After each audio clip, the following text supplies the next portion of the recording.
Welcome to another broadcast of our Healing for the Wounded Heart series. And what we do is that we take some of these devotional readings that I created a while back and have a chance to kind of look at those and discuss some of those topics.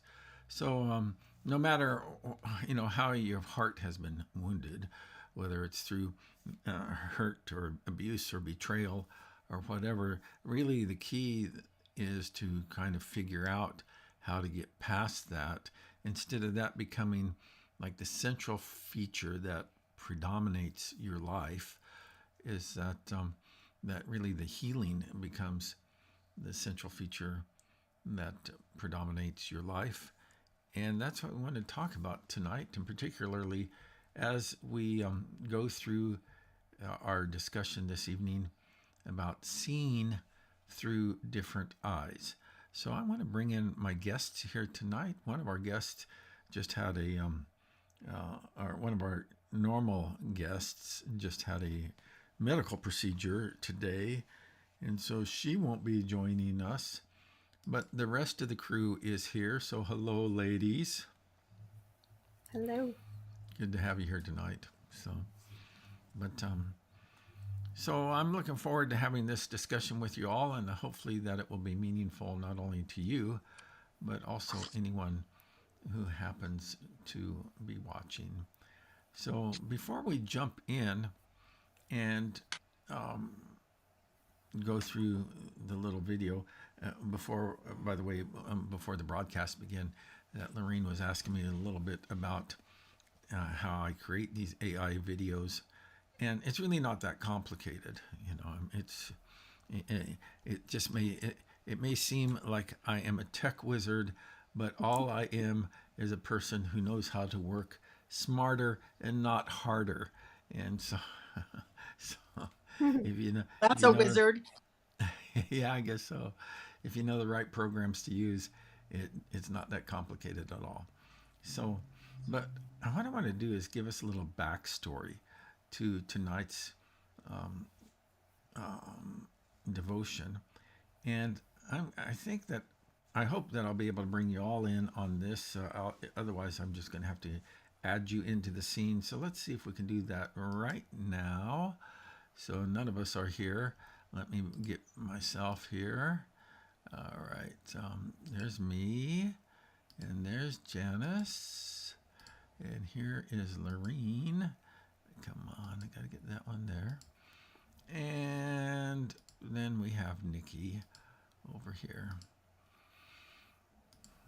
Okay, cool. So let me read this backstory to our devotion. And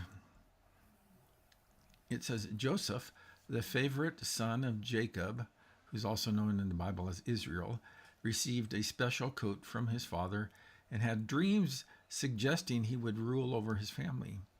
His 11 brothers, jealous of their father's favoritism, sold him into slavery in Egypt and deceived their father into believing Joseph had been killed by a wild animal. In Egypt, Joseph was purchased by Potiphar, an official of Pharaoh. He prospered there, talking about Joseph, until Potiphar's wife falsely accused him of attempting assault after he refused her advances. Joseph was imprisoned, but even there he gained respect and demonstrated his ability to interpret dreams.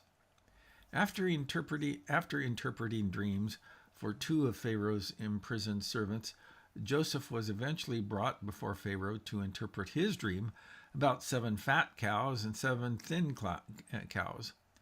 Joseph explained these dreams predicted 7 years. He explained that these dreams predicted 7 years of abundance followed by 7 years of famine. Impressed, Pharaoh appointed Joseph as governor of Egypt, second only to himself. Joseph's administration successfully prepared Egypt for the famine by storing grain during the prosperous years. When the famine struck, it affected Canaan as well, forcing Joseph's brothers to come to Egypt seeking food. They didn't recognize Joseph, who tested their character through several encounters. Eventually, Joseph revealed himself to his brothers, forgave them, and invited his entire family to settle in Egypt. The story concludes with Jacob's migration to Egypt, his deathbed blessings, and Joseph's continued leadership. Before his death, Joseph assured his brothers of God's future deliverance of their descendants from Egypt and requested that his bones be carried back to Canaan when that time came. Now, we just covered about, 13 chapters, I think, in the book of Genesis. So the story of Joseph begins in Genesis chapter 37, and it ends in Genesis chapter 50.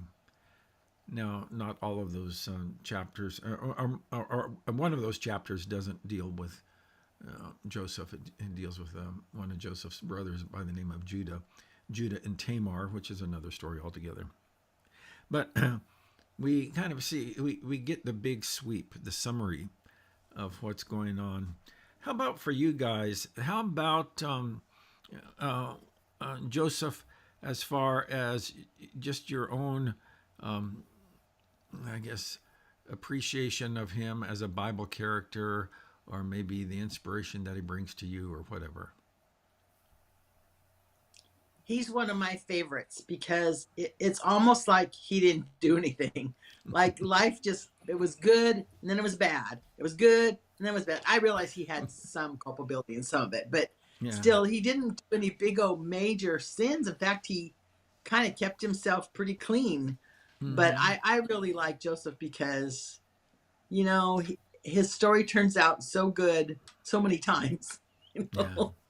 And it ended well. It ended well. He's a remarkable man. He really was. Janice? He's one of my favorites too. And I think, like what Lorraine said, and then also that no matter what happened to him, he kept his faith in God. He did what he knew God would want him to do, even though he suffered, and he ended up prospering. Mm-hmm. Life wasn't going well for Joseph, but he remained faithful. There's a lesson for all of us right there. We could probably say, okay, that's it. Let's pray. Life isn't going well for you, but our job is to remain faithful. So let's go ahead. Nikki, unless you have something to add. No, not much. I just thought he was attacked in almost every way you can be attacked. His integrity, his life, everything. His family turned against him. His employer turned against him. He was falsely accused. That he went to prison. He was forgotten.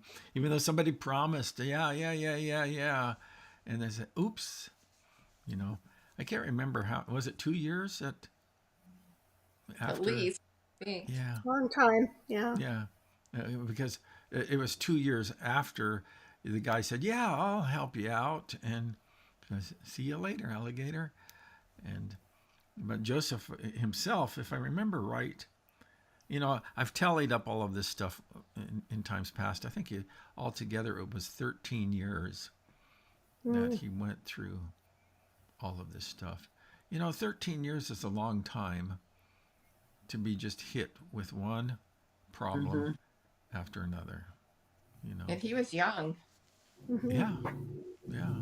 So, okay, well, let's just go ahead and we'll start off with our. Actually, let's just start off with our little video here. What I've been doing is I've been using different ethnic characters to do the reading, and also assigning them. So this character here is an AI character, and or an avatar, probably is the correct word for it. And then you create a voice, and you can have a wide variety of voices that you can select. And so I wanted to create something that was had a little bit more of an ethnic flavor to it. And so let's just go ahead and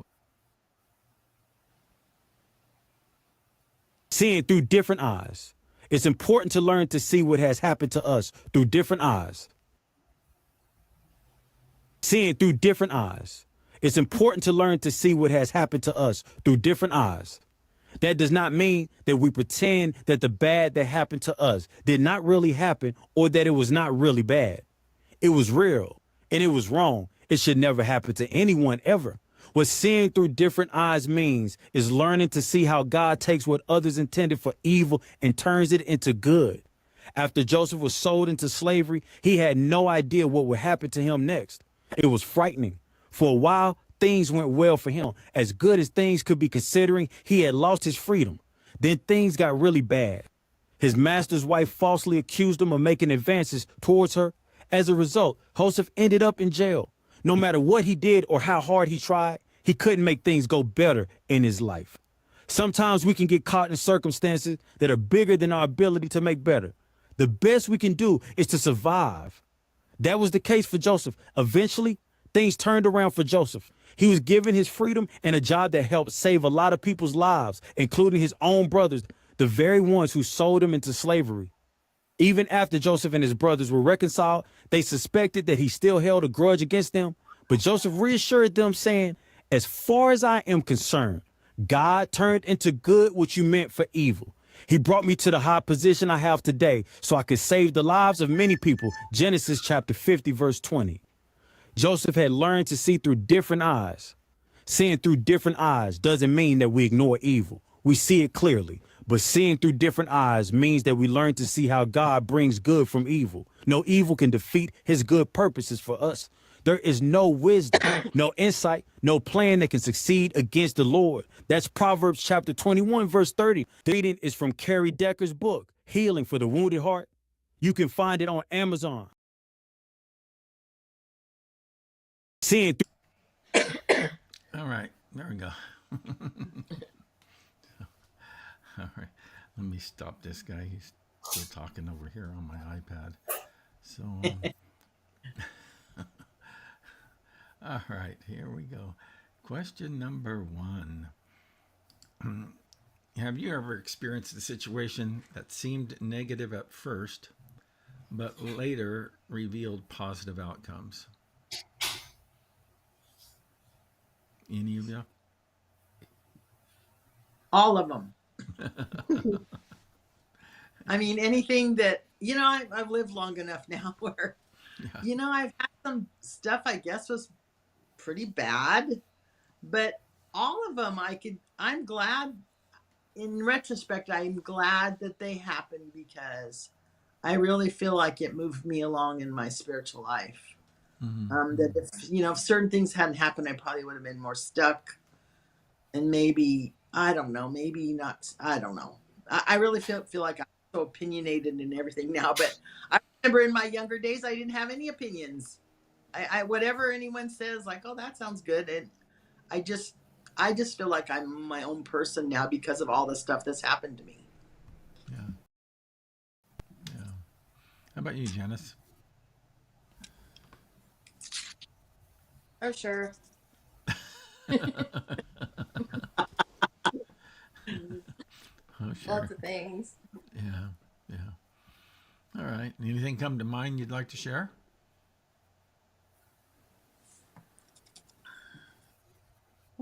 Read me the question because it's behind I can't Okay. see it. It says, have you ever experienced a situation that seemed negative at first, but later revealed positive outcomes? Well, I think one that I always talk about is a move we had to make from living in the Bay Area to moving to Southern California.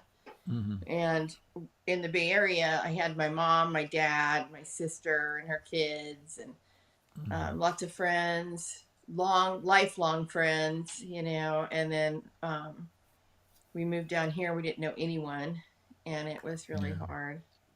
And I thought, oh, why is God doing this?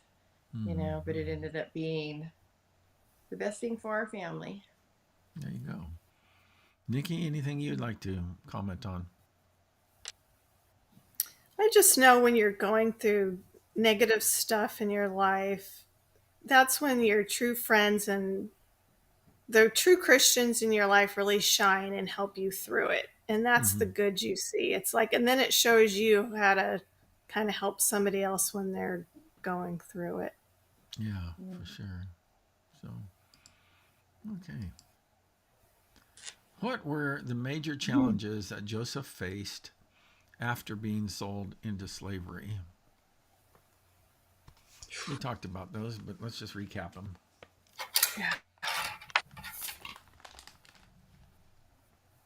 He left his He had to country, his sacrifice. family. Okay. Left yeah, his country, his family, everything that was familiar to him. Mhm.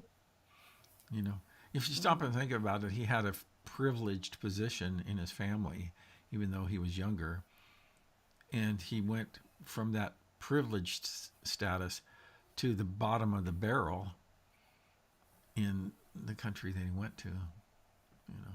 Mhm. So, falsely accused of crime, falsely imprisoned, and that, and like we talked about, even in prison, when he helped out a couple of the prisoners, or at least he revealed to the prisoners what their dreams were all about. That the guy that had a favorable outcome said, "Yeah, yeah, I'll remember you. See you later, sucker." Yeah. He must have thought humanity isn't so great because, boy, they Yeah, did him wrong at every turn. His own every turn. brothers. I know. Yeah, his I own know. brothers. Yeah. So, and so, you know, I mean, there's certainly betrayal, broken promises, false accusations, mistreatment, being misunderstood, you know, a lot of things that were the challenges after he was sold into slavery. Number 3 says, how do you think Joseph might have felt during his time as a slave? Discouraged. Total ab- Yeah. yeah. You know, it's amazing to me that he maintained his faith, you know, because, Hmm. you know, hey, I trusted in you, God, and this is the thanks I get. You know, Janice? You know, like whatever he did it really well. And Mm. you know, like it was like he just was working for God, because like even when he was working in the house, you know, it was like he was so good at what he was doing that he was getting promoted and everything, you know. In jail he had jobs, he took care of stuff, he counted, you know, he Mm-hmm. was accounting things or whatever, you know. And um even when he interpreted the dreams finally, you know, then he was in charge. Mm. um he was a really a go-getter, you know. So I don't know, Yeah. like I don't think he sat around in the corner going, woe is me. He seemed to like he would Mm. um, find a way to keep busy and do stuff. Mm-hmm.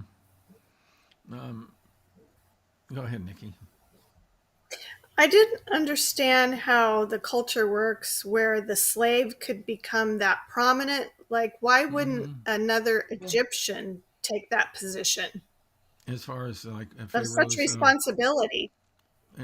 are you talking about Pharaoh's Yeah. right hand man? Well, Hmm. I think that what convinced Pharaoh of it was Joseph's ability to interpret the dreams, and so you know, and Pharaoh put him in charge and gave him a lot of. So it was a miraculous moment that convinced Pharaoh, but also if Joseph didn't deliver, you know, if he just did a bad job for Pharaoh, I mean, he's just another Jewish man that's completely expendable. And Lorraine. Yeah, and even his Egyptian counselors, Mm-hmm. they couldn't even come up with what Joseph did. It didn't ring true to him, to Pharaoh. Mm-hmm. And Mm-hmm. Joseph comes in and presents his interpretation. the Pharaoh was like going, "Oh yeah, that sounds more right than what my counselors are telling me." You know. Mhm. Yeah. You know, one thing that impresses me about Joseph, well, there's plenty of things, but one thing that impresses me about him is that he didn't allow the difficulties of life to sour him Mhm. on, you know, he didn't become kind of like, well, let's just do enough to get by. Yeah. Yeah. You know, he just continued to do. He brought his best. Mhm. He brought his best to slavery, and he Yeah. brought his best to imprisonment. Hmm.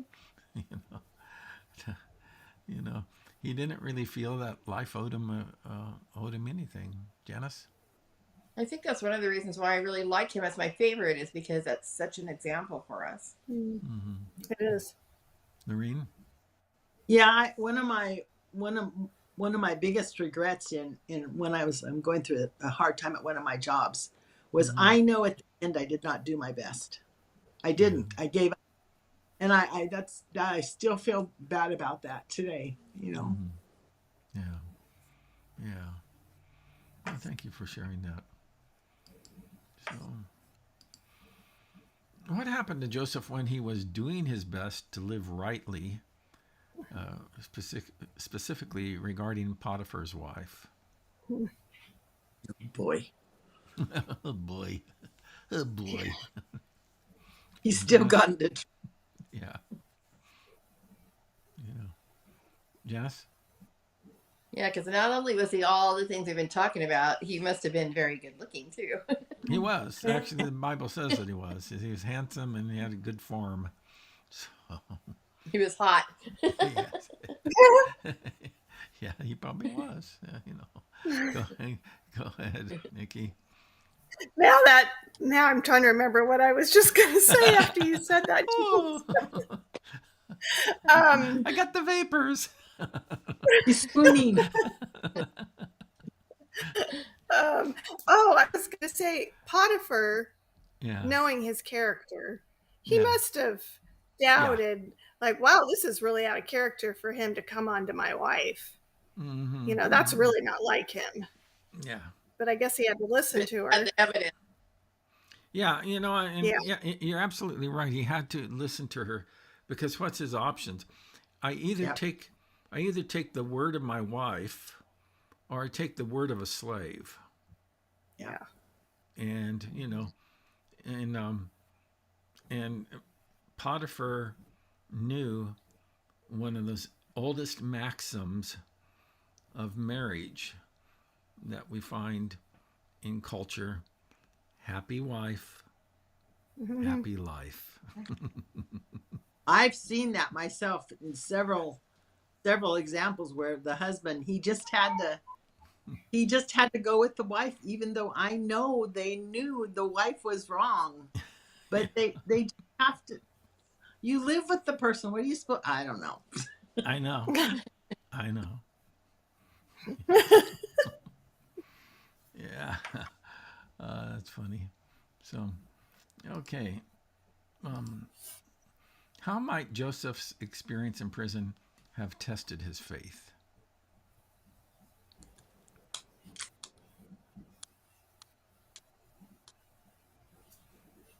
Janice? He could have felt like that God had forgotten him. Yeah. So, so what are you up to, God? Is that you, Nikki, making all that noise? Gosh, the cats are really upset that Val's gone.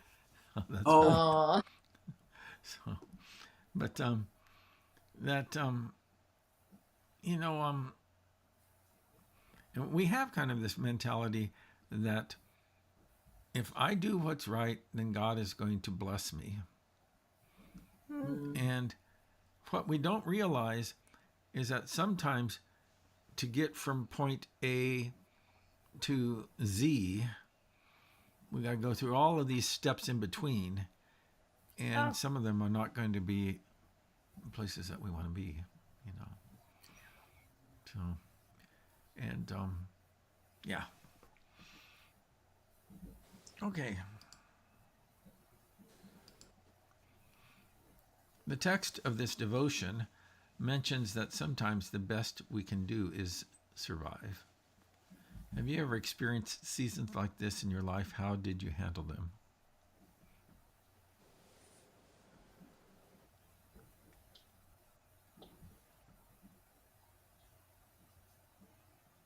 Anybody? Go ahead. Sometimes, like when I was going through when my dad was had a stroke, sometimes you had to just deal with it minute by minute, just prayer by prayer, just Mm-hmm. little increments at a time, because you felt like you're just surviving. Just like, when's the next problem going to come up? Just Mm-hmm. Yeah. Yeah. And some of those, and I like what you said, that when's the next problem going to come up, because it does seem like sometimes the problems just come rapid fire. You know, you just don't have enough. You just don't have enough breathing room between them. Yeah. You know. Yeah. Why does God do that?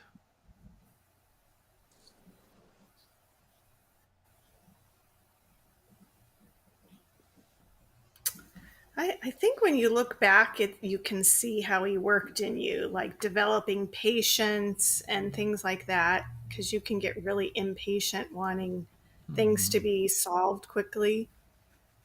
I Yeah. think when you're in it, you're not thinking like that, but when you look back on it, you could see how he was kind of working with you.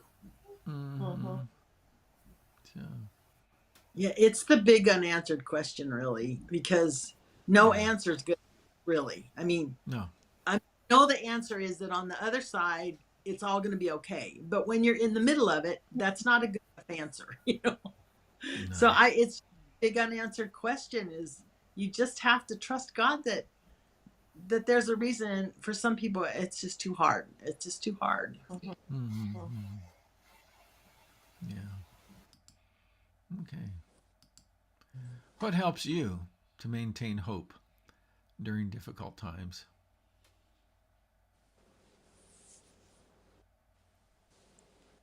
It's all I Janice? got. Yeah. Exactly. Janice, what were you going to say?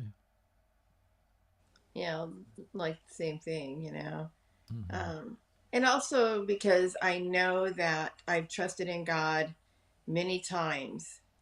And a lot of times I'm just like, I don't know what God is doing, but I know He has this. And then down the road, I look back and I'm like, oh, that was it. Yeah. Yeah. We, at least for me, I've never gotten the answer before. I've never gotten the answer before I go through the problem. I've never gotten the answer while I'm going through the problem. And quite honestly, on some of this stuff, I never even get the answer after I've gone through the problem. you know, Mm-hmm. you know. Now, sometimes you do, but other times you say, "I just don't. Uh, I just don't understand it. I do not understand it at all." You know. Mm-hmm. So. I have seen some people, and I've had two close personal friends who they didn't have any hope and they gave up and they killed themselves. Mm-hmm. But like that to me, I don't ever want to be at that spot. I want to always, yeah, and yet I don't even know how you get to that because I don't know. But I've just seen people who totally gave up. There was no hope whatsoever, and life Mm-hmm. was nothing to them. It was nothing. Yeah, it's a sad place to be. You know. But yeah. Um, okay, read Genesis 50:20. Joseph said, God turned into good what you meant for evil. How does this perspective differ from simply saying everything happens for a reason? Now, when I was thinking about this question, that it's a little nuanced there, because you oftentimes hear people say everything happens for a reason, Hmm. but in Genesis 50:20, Joseph says, God turned into good what you meant for evil. So, how are those two things different?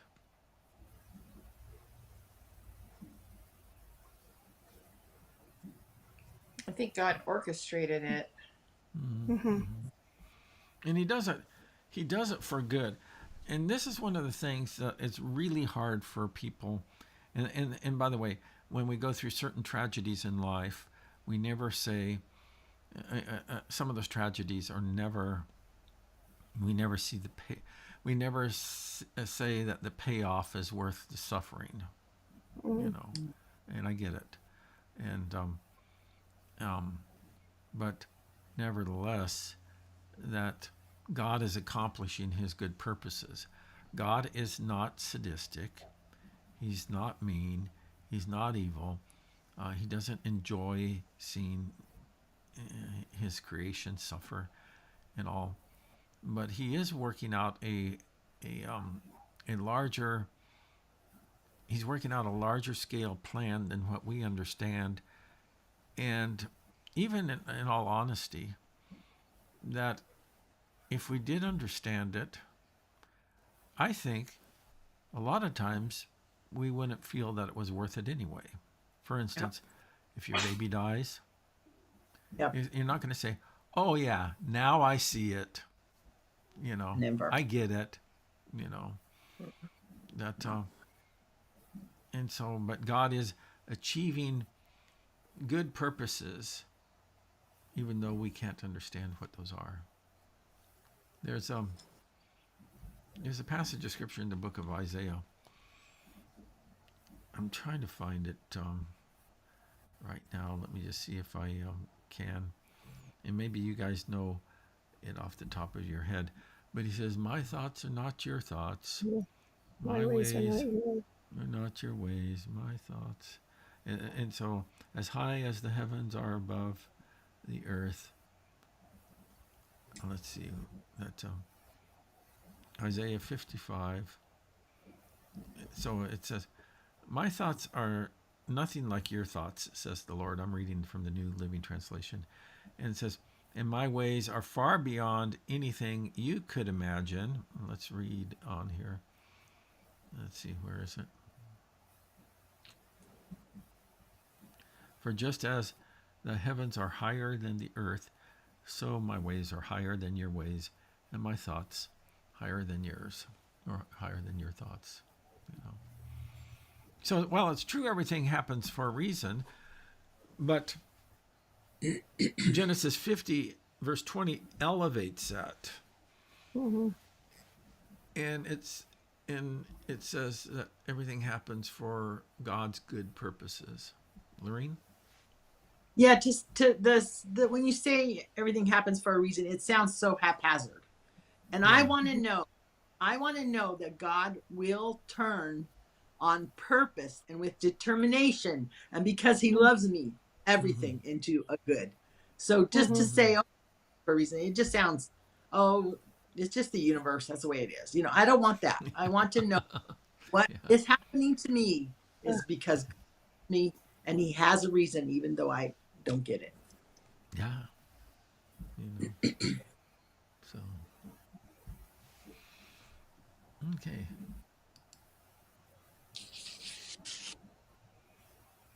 Um, what's the difference between denying or minimizing evil and seeing how God can bring good from it?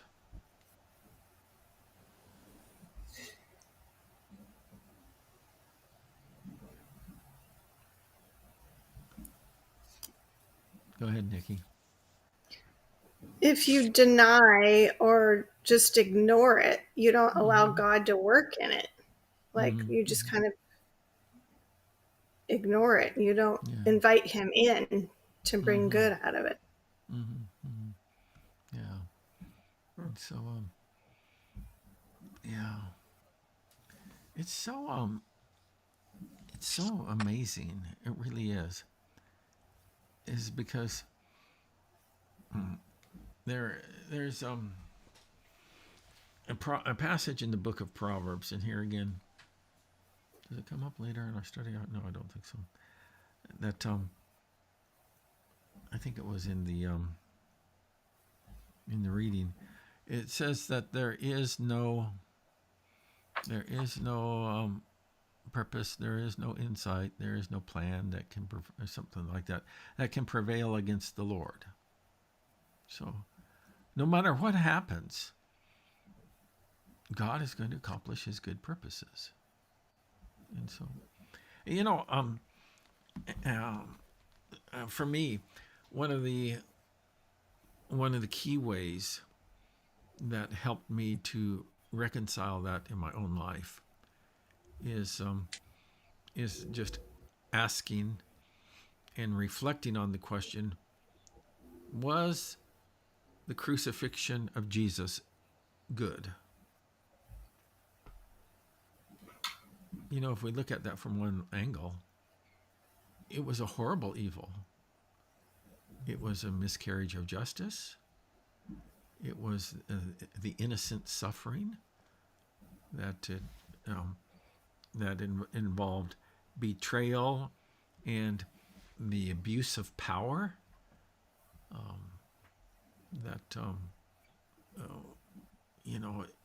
The humiliation of Jesus and the mockery that he, if you could go on and on and on and on and find reasons why the crucifixion of Jesus was not good. But then you see within the teachings of the New Testament that the crucifixion of Jesus is like the ultimate good. It's the basis of our justification before God. It's how our debt of sin was canceled, and how that we can be reconciled to God. It gives us the hope of heaven. Go ahead, Janice. I think it's because nothing about it was just. It wasn't. Mm-hmm. It wasn't. It wasn't fair. Mm-hmm. But it was good. Yeah. And I think you hit the nail on the head with respect to our instances of our own suffering or the suffering of others. Oftentimes people will say, "What did I do to deserve this?" Mm-hmm. And the answer is nothing. Yeah. Mm-hmm. So, obviously, sometimes we bring consequences upon ourselves, but a lot of times we're just a victim of circumstance. Janice. Yeah, we're a victim of other people's choices. Mm-hmm. Mm. Yeah, or even sometimes we're just a victim. Yeah. Of like an accident. But that's normally someone else's choice. Not always, but yes, okay. We could have this They big weren't paying argument here. attention. They were looking at their phone. Oh, I'm talking about if you're walking through the forest and a tree falls over on you. Or you get bit by a rattlesnake when you're walking out in the desert. They didn't thin out the forest and get rid of the dead trees.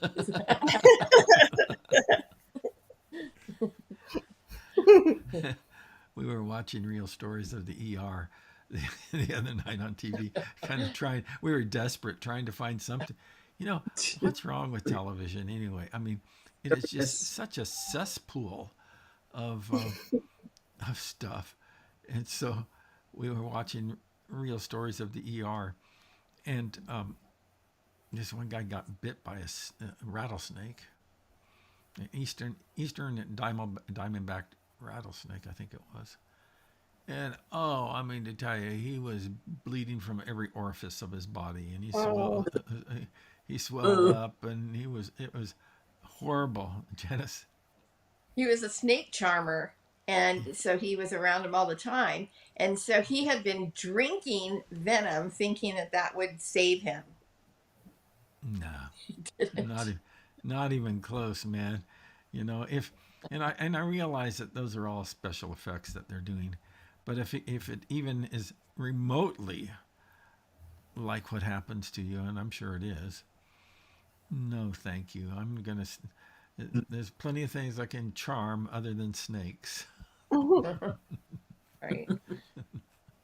So, you know, um, I watch these, you know, X videos and stuff. I try not to watch a lot of them, but some people, they will do anything Yeah, for stupid. likes.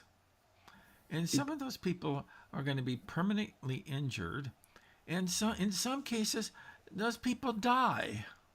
You know, that you see these guys, what do they call them? The parkour characters, Oh yeah, you know, yeah. and climbing up on towers or jumping across, you know, different buildings and all. And sometimes they miss, and it's a long way down, you know. Well, but you know, hey, at least you got your 15 seconds of fame. So, okay. How might Joseph's story change the way we view people who have wronged us?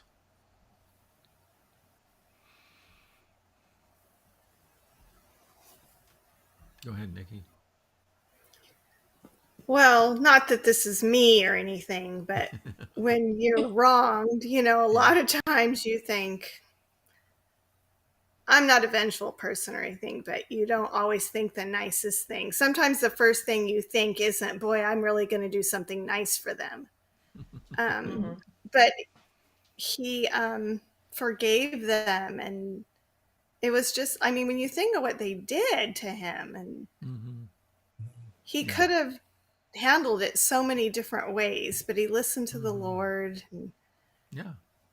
Mm-hmm. so Yeah. we Because have he. to, Go ahead. I was just going to say, we just have to stop for a minute and think about Mm-hmm. how we're going to respond. Lorene. Yeah, for me, when I've been wronged, almost every single time it made me, not immediately, okay, Yeah.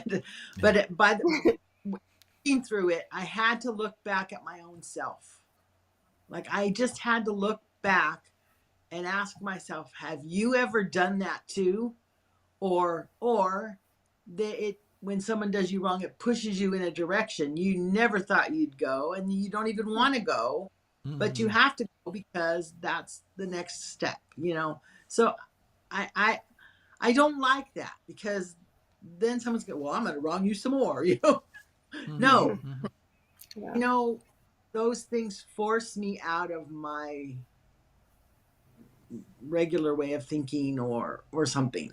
I don't know. Yeah. Yeah. I like to say that evil done to us brings forth evil within us. And Yeah. I think that, and I don't ever want to be tested in any of these areas. I pray all the time, and lead me not into temptation and deliver me from evil. And that, but I know that I could have murderous intent and towards people, and particularly if they hurt my loved ones, you know, Yeah. and but that can, but the evil that is done to us can turn us into Yeah. monsters ourselves, you know. And the only way, the only antidote to that, you know, when we've been bit by that rattlesnake, the only antivenom is forgiveness, Mhm. you know. Otherwise, it just turns us into bitter people. Nikki. I saw this YouTube video, and I don't know what I believe about people saying they were near death or they were Mm-hmm. dying or whatever, and they Mm-hmm. saw. But this one lady did present an interesting perspective. She said that she died, Mm-hmm. and she was,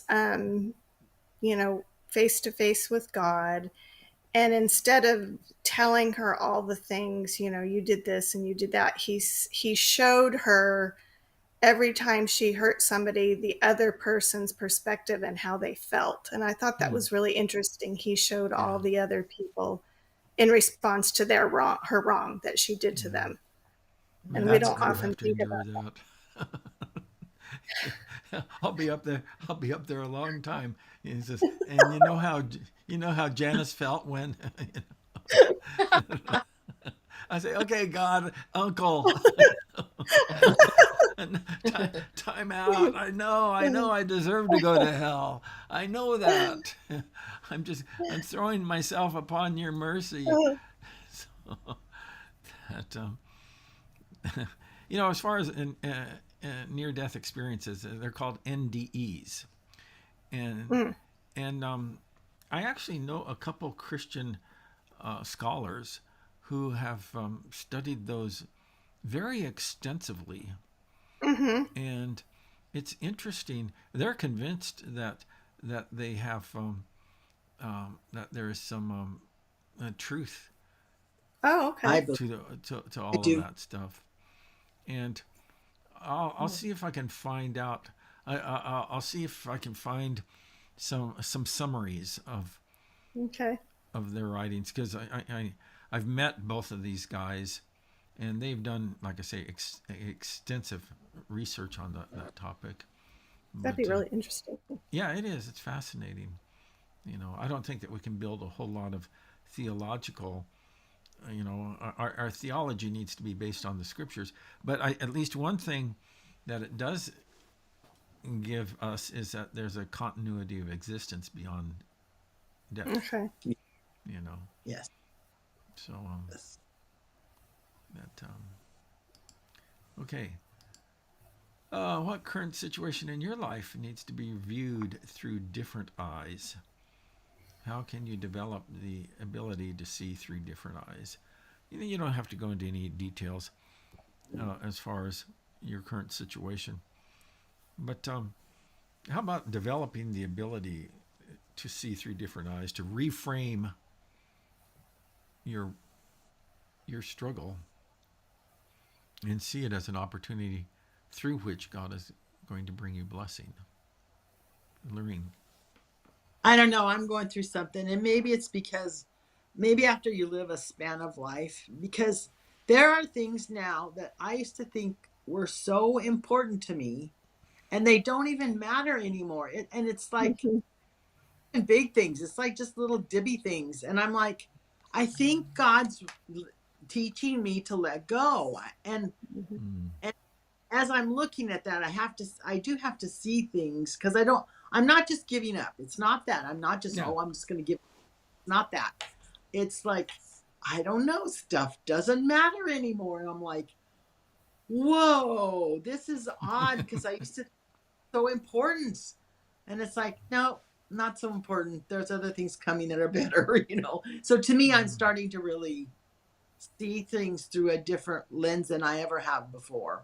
Mm-hmm. But I don't quite got it into words yet. But something's happening in me. And I think it's God's natural way of teaching me to let go. Yeah. And maybe everybody goes to that. Maybe you have to pay attention to it. Maybe it doesn't matter. I don't know. But it's changed for me. I am seeing things different. Mm-hmm. Yeah. I'm dealing with some folks that are pretty close to death, and it's interesting the difference in perspective between the Christian and the non-believer, because the non-believer, all they can do is look back with I don't know if regret, maybe longing, that I really miss those days. And there's a lot about the bygone years that I really miss. Yeah, okay, yeah, I get it. But the believers have something to look forward to. I don't think that it's just a psychological wish projection. I think that there truly is an objective reality beyond this life, and I think that we have good reason to believe in that, based on the person of Jesus and the evidence, the good evidence for his resurrection from the dead, as well as a number of other factors.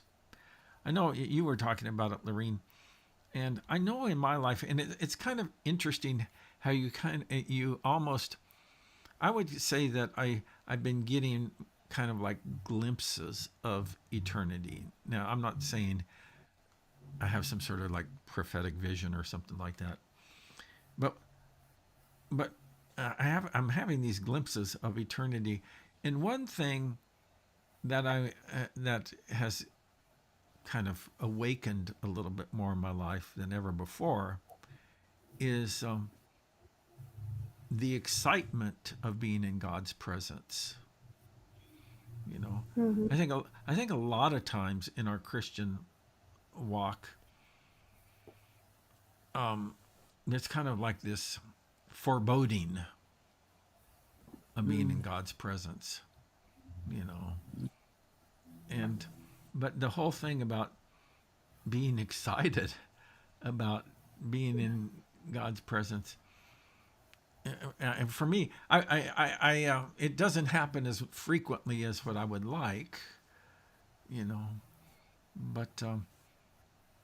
but I'm so grateful that I have something to look forward to than just a whole lot of stuff to look back on. Yeah. So, ladies, anything you'd like to say before we wrap up tonight? Janice. I kind of was thinking about this lesson today when I got an email from Stephanie Freed from Rafa. She sent them out to everybody, and it's a little video she did about one of the Rafa girls and it's graduation time there, and so they have kids graduating from junior high, high school, and college. And this particular girl came up to her and said, it's because of you that my life was changed, And she's saying that she's going to she finished college. When she finishes, I think maybe she got out of high school. I can't remember the whole thing, but when she gets out of college, that she's going to come back and work at Rafa because she wants to be able to help other girls to get to the point where she's at now, And she says, but because of you, this is what I can do, And I thought, that's really good, to be able to see that someone has had that much influence on your life, And then Stephanie, of course, was saying, it's all of you who are making these differences in these girls' lives and stuff. But the whole idea of them growing through their stuff, going through counseling and going through all that they do and working through their pain, and then getting to a point where they can come back and help other girls through their pain. I just thought it was pretty cool. Yeah. Very cool. Yeah. There's a theologian and that wrote a book called The Wounded Healer. His name is Henri Nouwen. You probably have heard me mention him before. He was actually, if I remember right, a professor at Harvard years ago. And he stepped down from that position and to care for a profoundly mentally disabled child, a young adult. And that was his, that was kind of like how he ended his life, caring for that person. But he talks about being a wounded healer. And for a lot of people, all that they are wounded people. But some people, and Joseph was one of them. The pain that he experienced, he metabolized and came out on the other side. And as a result of that pain, he was a wounded healer. He brought blessing to countless people's lives. So, and and there's a young girl that you're talking about too. She's on the path to being a wounded healer, And I know a lot of people. I know a lot of people who get sidelined by their pain. They get hurt. They give up. They become bitter, and they never make it. But and think about it for a moment. And I know that this is going to sound crazy, but suffering can be a gift, because it's the people who have suffered profoundly and then come out on the other side of that you are inclined to listen to their message. Yes. So, and it also gives you hope that if he or she can do it, then I can too. And so may God help us to become wounded healers. So, ladies, all of you, because I know your backstory, not in great detail, but some of you in a greater detail than others. But I know you are wounded healers, and so keep up the good work. So, all right, I'm going to go ahead and wrap this thing up. Anything else you'd like to say before we are done? Okay.